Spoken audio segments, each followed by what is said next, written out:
From Hollywood, it's time now for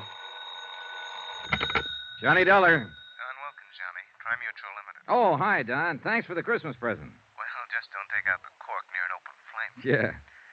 Say, you know anything about a guy named Mel Priker? Nothing good about him. Why? Got himself killed last night. Murdered. Priker was born to be murdered. Maybe so, but not at our expense. We're holding a $100,000 policy on him. Wow. Who's the beneficiary? His partner, Nick Shurn. Nick Shurn.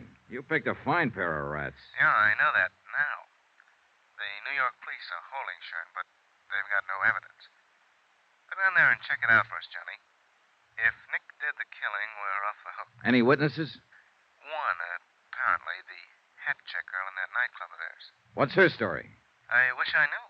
She's disappeared. We've got to find her, Johnny, before some of Nick's hoodlums find her. Don, maybe they already have.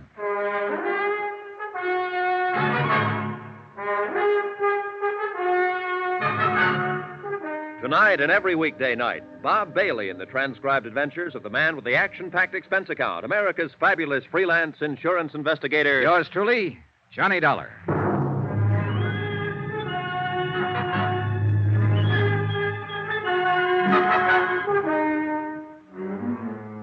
Expense account submitted by Special Investigator Johnny Dollar to the Home Office Trimutual Insurance Limited, Hartford, Connecticut. The following is an account of expenditures during my investigation of the Nick Shurn matter. Item 1, 2280, transportation to New York, tips and incidentals, and taxi fare to the office of Lieutenant Ed Rafferty, Homicide Division, the man in charge of the case. Oh, hiya, Johnny.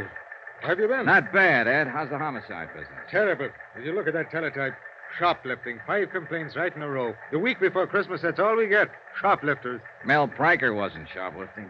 Oh, you working on it, Johnny? Yeah, the insurance angle. Nick Shurn's the beneficiary. $100,000 policy. Well, you got a tough one, boy. Shurn killed him all right, but I don't think we're going to be able to stick him. Come on in the office. Hey, you know what that kid of mine wants for Christmas? Marilyn Monroe? Oh, next year, Johnny. He's only 10, you know. Go ahead. Okay, thanks. No, he wants a motorbike. Can you tie that? 10 years old, and he says he needs a motorbike. Have a chair. Okay. Well, look, I know a factory representative here who'll make you a good deal on one, Ed. Oh, now, forget it, Johnny. No, I was 14 before I even had a pair of roller skates. And then I had to buy them myself. Yeah, kids are spoiled today. That's the half of what's wrong with them. There's the file on the case. What little we've got. Okay. Uh-huh. Yeah, how'd it happen, Ed? You mean, how do I think it happened? That's good enough for me. Mel Priker and Nick Shurn were both in the rackets for years, as you probably know. Yeah, I've heard rumors. Well, a while back, they teamed up and opened a string of supper clubs. That's where Priker got it, in their main club, the Ches Colette. Strictly legitimate, huh? Well, more or less, I guess. They could afford to be. The dough they were making and arguing over, according to the word around. That's the reason for the killing, the way you see it. Sure. Nick figured if half was good, all the take would be twice as good. And the insurance on top of it. You're a fast one, Johnny. Anyhow, several people heard the shots about 2:30 in the morning, it was, right after the club closed, but none of them bothered to report it. The clean-up crew came in at 3 and found Priker's body. He was lying in his office, shot twice, gun on the floor beside him, no prints. It was his own gun, and it was kept there in his desk. Where was Nick Shurn? Well, we picked him up an hour later at another one of their clubs.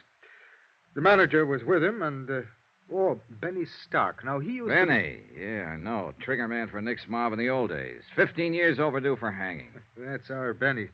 Anyhow, they both swear that Nick was there from 1:30 on. Uh-huh. What about a paraffin test, Ed? Positive, clear to the elbow, and you can throw it out the window. What do you mean? Earlier that evening, Nick spent 2 hours at a shooting gallery uptown firing a pistol. Ooh, smart, huh? He really planned for it. He really did. If without a witness, we haven't got a chance. I understand there was a witness. Some girl who was mixed up in it. Easy, Johnny. You're talking to a Rafferty. So the girl's Irish. Miss Kathleen O'Dare.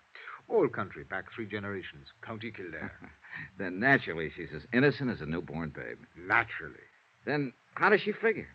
Well, a taxi driver who knows her said that he saw her leave the club 5 minutes after the shots. She denied it, said that she left at closing time. Well, now, in my book, she was lying. Scared to talk, huh? Paralyzed. And with plenty of reason. You know Shurn's reputation. Well, what about the cab driver? Now, I changed his story. He said it might have been some other girl he saw. Oh, no, don't tell me yet. Let me guess. That's right. His name's O'Toole. Yeah. And I forgot to mention that Kathleen's pretty. Naturally. Anyhow, I let her go. I had to. And when I went around to talk to her this morning, she'd flown the coop. Any chance some of Nick's boys grabbed her? I don't think so. It looked more like she came home, packed in a hurry, took her kid, and blew. Kid? 8-year-old daughter. Irish and a mother, too. I was on sacred ground. Oh, I was fingering me gun. No, seriously, Johnny. Would you find her? She may be able to break Nick's alibi, and it's our only chance. And it might be her only chance. Nick Shurn's not the boy to leave a loose end lying around. I know. I've got 30 men checking bus depots, airlines. And no luck, huh? In this mess at this time of year, I'm a hard-boiled cop, Johnny.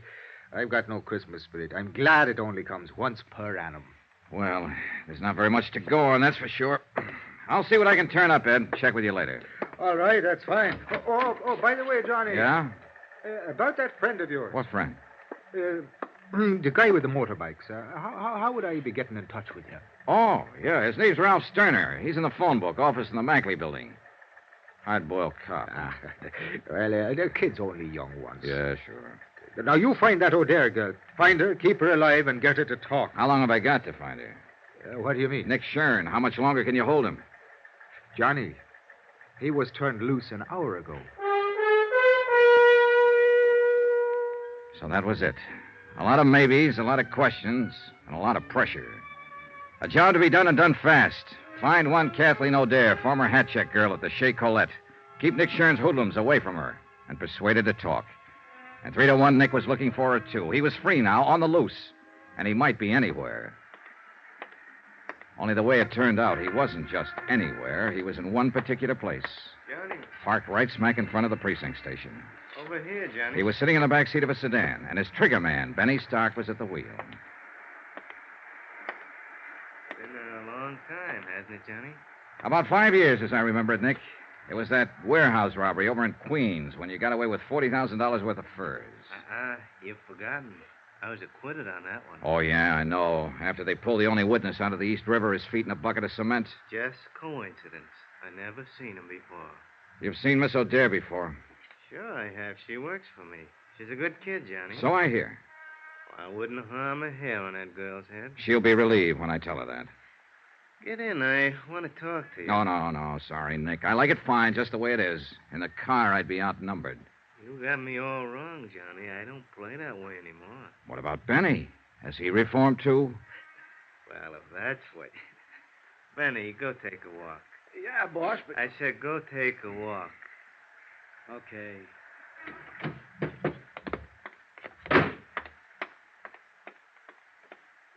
Get in, Johnny. Well, what's on your mind, Nick? You working on this case? Yeah, I'm on it. Why? That's what I figured. I was talking to my lawyer in there and saw you go to Rafferty's office.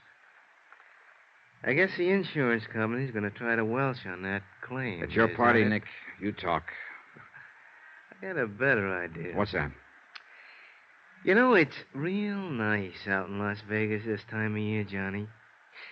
A man could have a lot of fun out there for the next month with maybe $10,000 to play with. What man are you talking about? You. I don't have $10,000. You will. 30 minutes from now, if you say the word. Oh, Nick, you're lucky we're not standing out there on the sidewalk. In a car seat, I haven't got room to swing. Still a fool, huh? I don't know. Why don't you write me about it? You'll have plenty of time. Up there in the death cell. Suppose I didn't make any claim on that policy. And you wouldn't have any reason to stay on the case. No sale, Nick. $100,000 is a lot of money. I'd want to find out why you didn't make a claim. You know why. You're out to pin this on me, and so are the cops. A man with a record hasn't got a chance. You should have thought of that before you killed Mel Pryker. Want to know something, Johnny? I didn't kill him. Well, I'm betting you did. What do you care who killed him? You're not shedding any tears over it. No, but I'd sure hate to see you get away with it. And I'd hate it even more if anything happened to that girl. Kathy O'Dare? Now, what could happen to her? She just might fall in the river. She probably thinks she's safe as long as she hides from the police and refuses to talk. She doesn't know you very well. You had me all wrong, Johnny. You know, you hear a lot about peace on earth, goodwill toward men around this time of year. Well, I don't have much goodwill toward the kind of rat you are. And I figured there'd be more peace on Earth if you weren't on it. Push me, and maybe that's what'll happen. Well, at least that's fair warning. Yeah, it's fair warning. I'm going to tag you for this, Nick. You can count on it.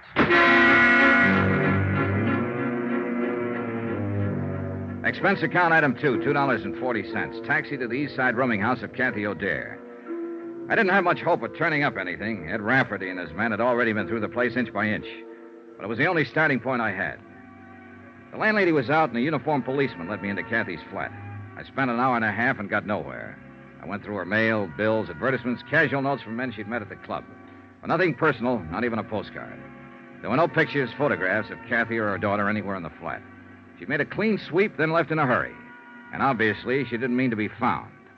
But I had to find her, and fast. It was dusk when I left. The street lamps were on, and the colored Christmas lights in the windows along the block. Snow was falling in big, soft, gentle flakes, and there was a holiday feeling in the air. It was neither the time nor the setting for murder. Make contributions, son? Give a little something to help the poor? Oh, sure. How's it going this year, Santa? Oh, it's better than usual, but it just seems there's never enough to go around, no matter how... Well, bless you, son. Thank you kindly. Don't mention it. Good luck, Pop. Thank you, son.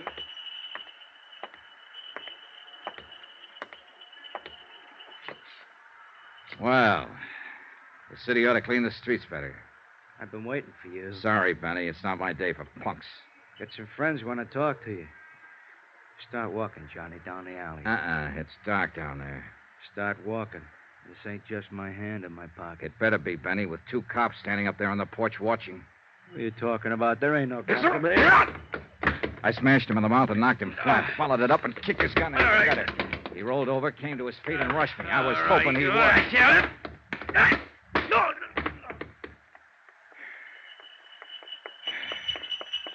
He have that coming, son? He had it coming. Well, he sure did get it. Yeah. Hey, you know something, Pop? I think Benny wants to make a contribution to help the poor. Well, he ain't saying no. Oh, he's a good boy, at the moment at least. Here you go. That ought to help some. 3, 4, $500. Put it where it'll do the most good. Well, Merry Christmas, son. Happy New Year. Yeah, same to you, Pop, and many more of them. Hey, taxi!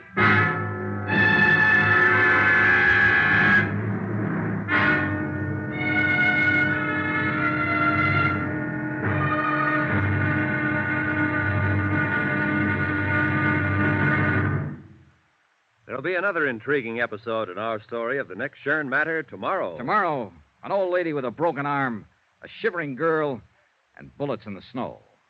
Join us, won't you? Yours truly, Johnny Dollar.